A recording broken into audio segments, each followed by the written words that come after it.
Entering this season, the Michigan Wolverines have talent at every defensive position. They have the potential to be elite, and they have been elite in the past under Harbaugh, and under Harbaugh, Michigan's defense normally outshines the offense. The question is, will they do it this year after a very disappointing 2020 season? Today we are going to talk about Michigan's defensive depth. I talked about their offensive depth yesterday. If you want to check that out, and I highly suggest you do, the link for that will be down in the video description. I will also link ourlads.com and the Michigan 2020 football stats down below. Ourlads.com is where I am getting the Michigan Wolverines depth chart from. So let's just get right down to it, down and dirty with the defensive depth position rankings and all that beautiful stuff. So really, let's just get started off with the defensive line.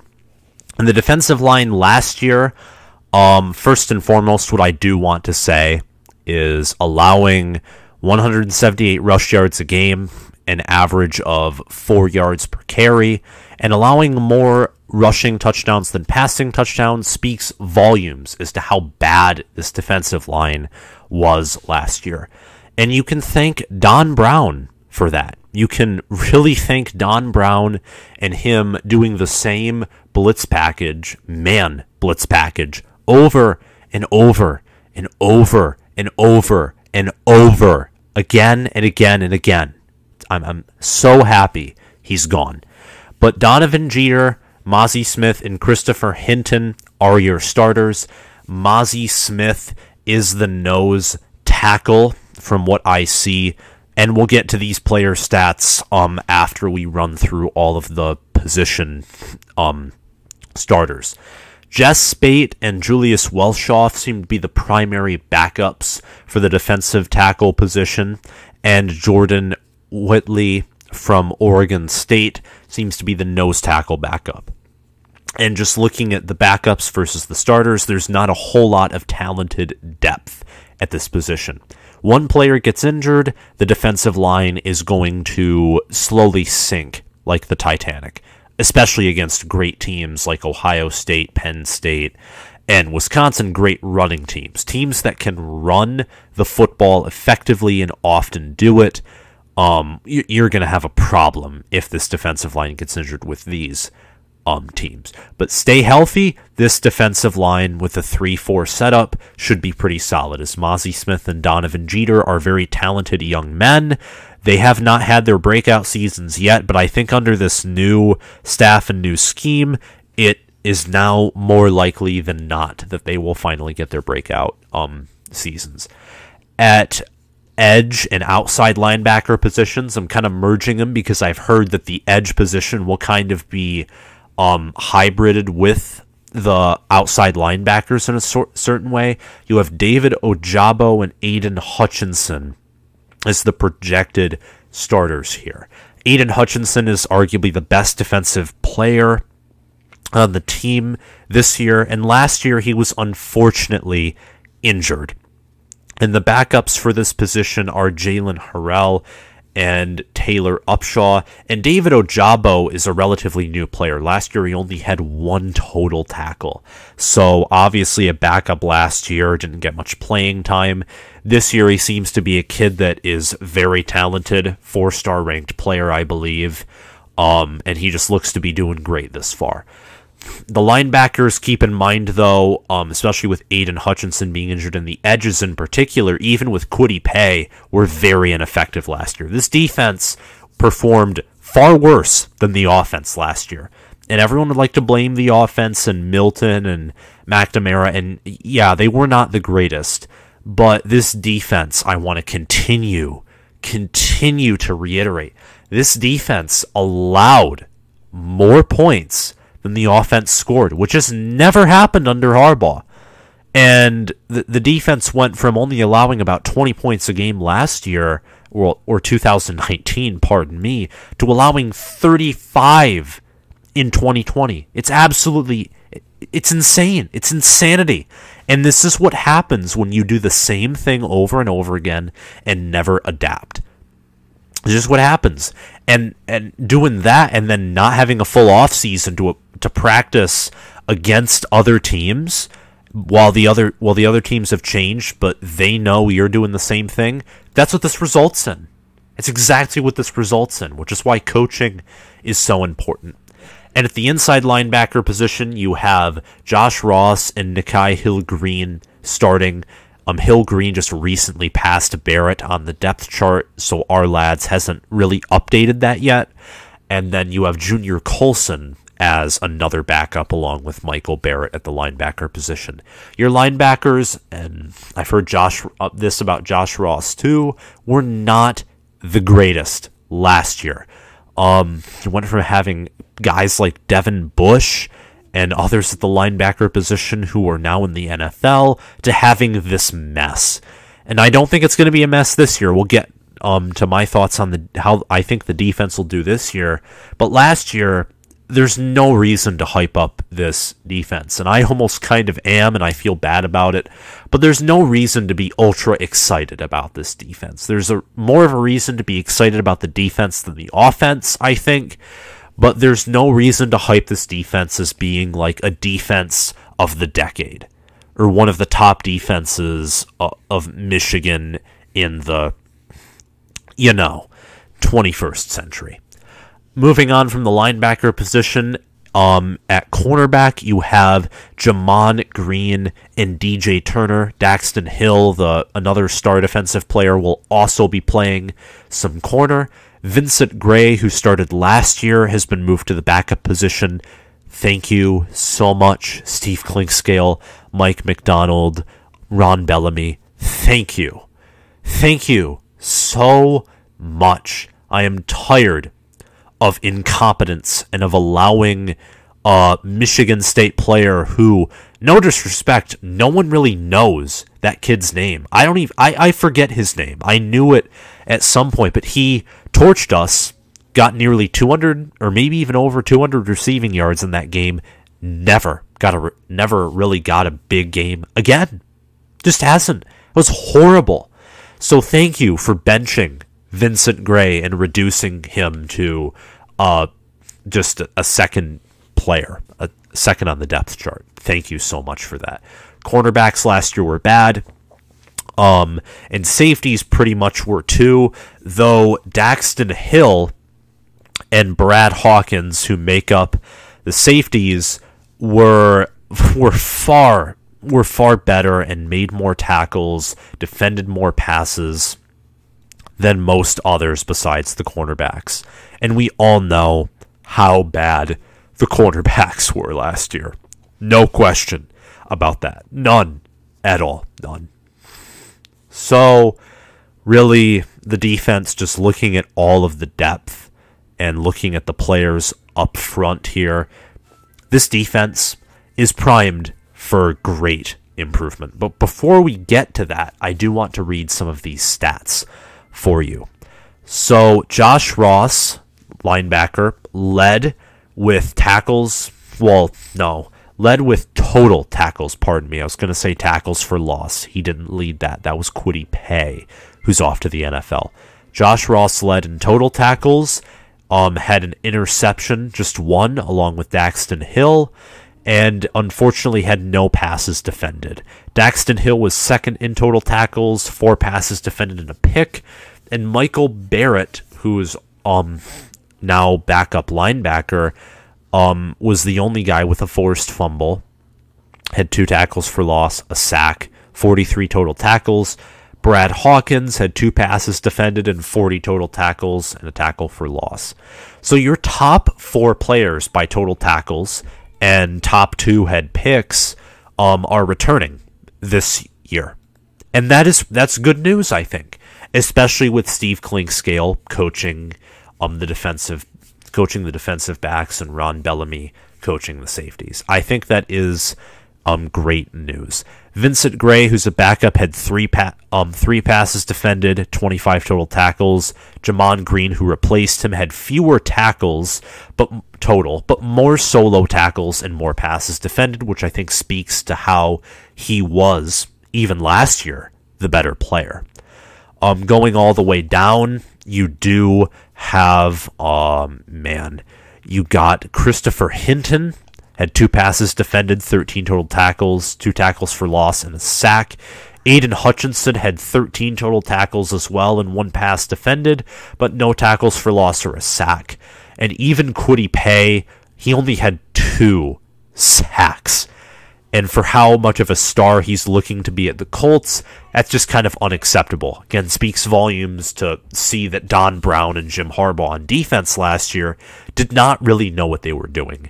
And finally, Donovan Jeter, the last player who had more than 10 total tackles, had 11 total tackles, a fumble recovery for a touchdown, which he had against Minnesota, Michigan's first game of the 2020 season.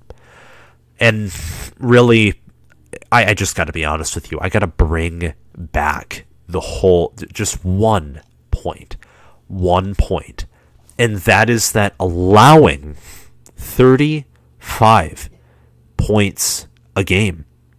35, nearly. 95th in the country out of 128 teams is just asinine. It's disgusting. Rancid, disgusting, asinine, unacceptable, just disappointing. Whatever word, not even words can describe how awful Michigan's defense was last year. And not just the fact that they allowed like nearly 180 yards on the ground and 2.3 touchdowns on the ground a game. They also allowed 2 touchdowns through the air and 255.5 passing yards. And that's just that makes me so just infuriated. This defense last year, you had Kwity Paye, Aidan Hutchinson. You had a defense that looked to be another good, or at least somewhat semi-solid defense under Don Brown in all games except Ohio State. But no, they absolutely disappointed us all. Just how it is. And it sucked, and I do think this defense will be better, but I keep mentioning this because this drives the point that this defense lays at the sole feet of the new staff. This defense, if they do extremely well this year, then this staff on defense is an amazing staff because of how bad this team defensively was last year. Steve Clinkscale has led top 5 secondaries when it comes to allowed quarterback rating, allowed completion percentage, allowed yards, allowed points. It's amazing. Steve Clinkscale is one of the best defensive backs coaches in the country. One of the best. Ron Bellamy at safeties, I think he'll do well. George Hello at linebackers and Shaun Nua at the defensive line and Mike MacDonald as the defensive coordinator. I have hope for this team. I really do have, I do, on defense especially, and I think I mentioned in my video on the offense that I do think the defense will actually be the better half than the offense will, despite last year that being the opposite in great regard. Michigan's defense this year, I would not be shocked, though I do not expect them to return to their 2015/2017 selves. I'm leaving out the 16 team because that defense was legendary. It was second in the nation in scoring defense. I don't think we will get close to that this year. I'm expecting top 25, top 20, maybe even top 15, maybe top 10. If we play to our full potential, we could be a top 10 scoring defense, maybe even top 5, especially if we get the line figured out, because that means a lot of the Big Ten teams that run won't be able to run against us. And with Steve Clinkscale at secondaries coach, I'm not even worried about the secondaries. I'm not worried about the cornerbacks, not worried about the free safeties or the strong safeties or even some of the linebackers, because geez, Steve Clinkscale is the defensive backs coach. He'll obviously have he'll be assisting the defense as a whole, not just in his position. I do not doubt that. There will be, his input will be asked of. I guarantee you. I have faith in that as well. I'm not even worried about passing What I'm worried about is how this defense will react to the run game. Because, again, you have some weaker depth at the tackle positions. And with this 3-4 defense, which is geared more to the pass, which I love in general, but the Big Ten has always been more of that physical run team. So you have to get, if you can contain the run with this defense, with the way it's set up, this defense will be a top 15 defense in the country. It just will. There's no way that with Steve Clinkscale that our pass defense will be atrocious. It might be just above average or just average, which would, yeah, be viewed as bad. But in like stats, all reality, there's no way that our secondary, in my opinion, will be gutter trash. There's absolutely no way. Steve Clinkscale has been here for a few months. Don't even need to repeat myself on my praise for him. I have faith in the secondary. Once again, some of the linebackers and just the depth of the defensive tackle, defensive line position is kind of what is of concern to me here. Because defending the pass is great, but then when you meet Ohio State, who, as proven last year, they couldn't pass against Northwestern, cool. Really cool, guys. That's really professional, Ryan Day says on the defensive line as he puts down his headset, smiles, and runs Trey Sermon up the middle on the outside like several times in a row before Northwestern's defense just breaks. Like absolutely breaks like a papier-mâché bridge under a semi-truck. It's unbelievable. You have to defend both with this defense in order to fulfill your elite potential, in order to secure Harbaugh's job, in order to get where we should have been several times under Harbaugh, but because of his own will and just his own stubbornness, we haven't. You want to get to Indy, you want to beat Ohio State, you want to get to the playoff, you have to defend both. Defending the pass is great, and it will be great, and it will be great for a few quarters against every team besides probably Wisconsin in a certain sense, because Wisconsin's known for running the ball as well.